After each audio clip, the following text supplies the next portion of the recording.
Consider for a moment that you're an individual cell in the larger body of humanity. What kind of cell are you? Do you strive to achieve your individual health and comfort? Do you work for the betterment of your nearby family cells? Do you have a sense of devotion to the improvement of the entire body? I'm going to use the cell in a body analogy to clarify the difference between two different kinds of people, light workers and dark workers. Both light workers and dark workers are highly conscious. They each recognize the existence of the larger body of humanity, and they know their actions affect others for good or ill. Those who act without much awareness of how their actions affect the larger body are neither dark workers nor light workers. If you aren't sure which one you are, it's safe to say that you're neither. A light worker is a cell that believes its primary role is to serve the greater good of the body.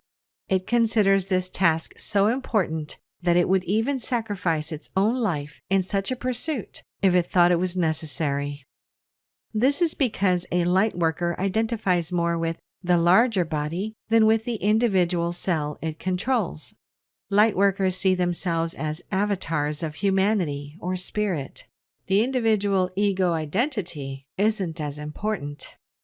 In order to be effective in its role, a light worker cell must pay attention to its own health and survival to the degree that its continued existence benefits the body. It does what's necessary to protect itself from anything that might disrupt its mission. It tries to preserve its well-being without harming the other cells. But when a light worker encounters other cells that actively work against the good of the body, conflict can certainly occur. Your own physical body works via a similar mechanism. If certain disease-producing cells get out of control and threaten the health of your body responds by attacking those cells. The light worker's duty is to serve the health of the body. Light workers strive for a healthy, sane humanity. They're like white blood cells fighting diseases such as cruelty, apathy, depression, disempowerment, dishonesty, and cowardice.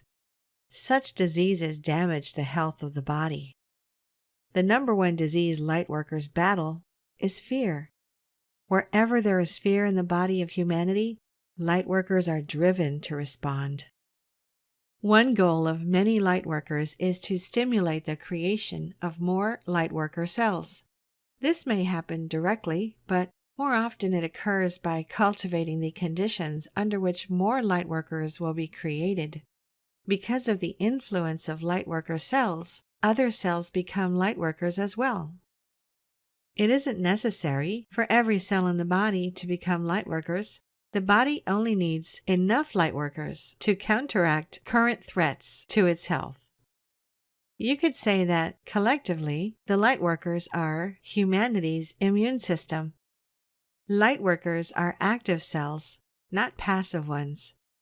These aren't people who sit around and meditate all day, although meditation may be part of their practice, especially during the transition period when the light worker role is gradually accepted. Generally speaking, light workers aren't people who spend their lives dressing in flowery robes and selling handmade jewelry. Light workers are people who make it their personal duty to get humanity back on track by countering fear, falsehood, and cruelty wherever they find it. They do this by bringing light to dark situations.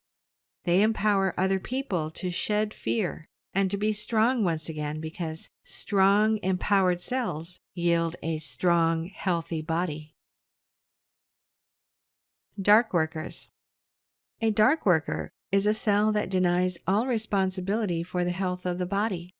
The dark worker says, "I'm responsible for my individual life alone, and the rest of the body is merely a tool for achieving my own pleasure."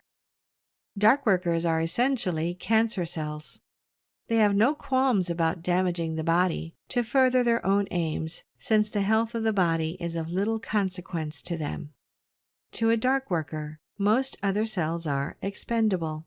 The other cells and the body as a whole are merely pawns of the dark worker's pleasure.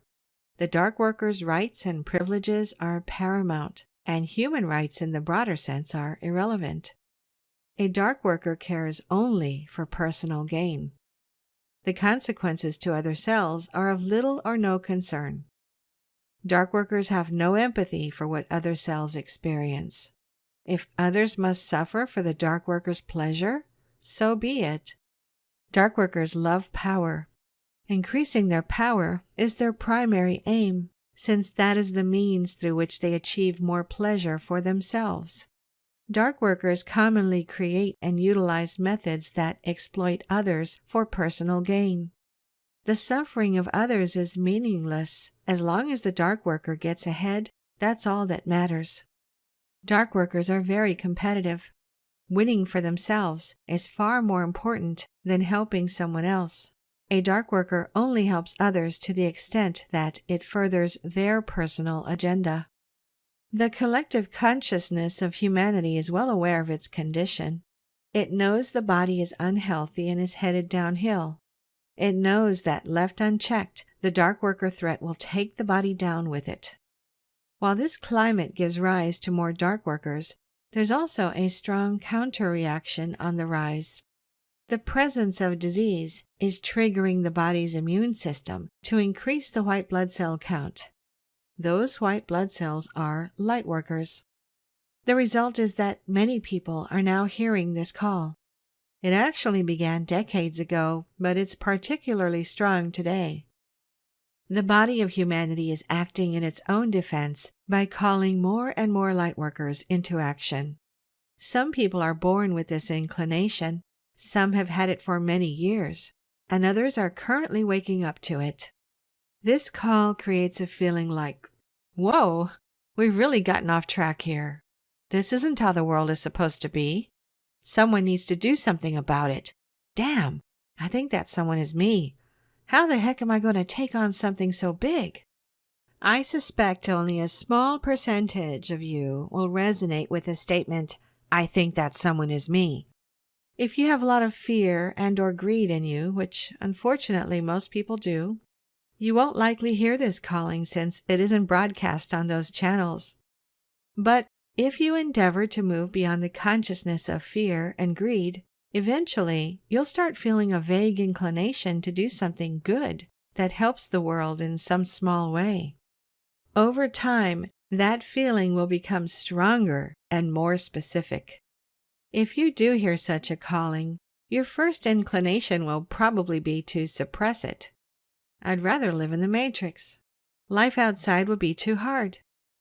Go ahead and try if you must, but once you get the call, it's too late for you. You'll never be content living as a slave again, no matter how hard you try. You'll feel more and more disconnected from other people who live like slaves. You'll feel a strong desire to find your tribe, i.e., other people who can see what you are now seeing. The tugging of your conscience is the collective consciousness of humanity summoning you to act in its defense. Your duty is to be part of the solution. That duty cannot be ignored except to the extent you drown yourself in fear. The bright side is that you aren't alone. Do you have any sense of humanity's call for help? How do you feel about the war in Iraq? How do you feel about China's decision to systematically wipe out the Tibetan culture? How do you feel about a country governed by leaders who are caught lying repeatedly and who boast about their violent supremacy over those who oppose them? Do you feel this planet has gotten just a wee bit off course? Do you feel a sense of personal responsibility to do something about it? If you don't hear any special calling and have no real concern for the larger body of humanity, or if you don't feel personally compelled to do anything about it, then just keep diligently working on your own personal growth. The body will summon you when it has need of your services. If it summons you, it knows you're strong enough to contribute, even if you have serious doubts. It's been very exciting to see more lightworkers awakening to the sense of global responsibility. The transition can be very challenging since it requires shedding so much of the past. It can be painful for people to watch their previous dreams implode, but this is necessary to make room for the much larger purpose ahead.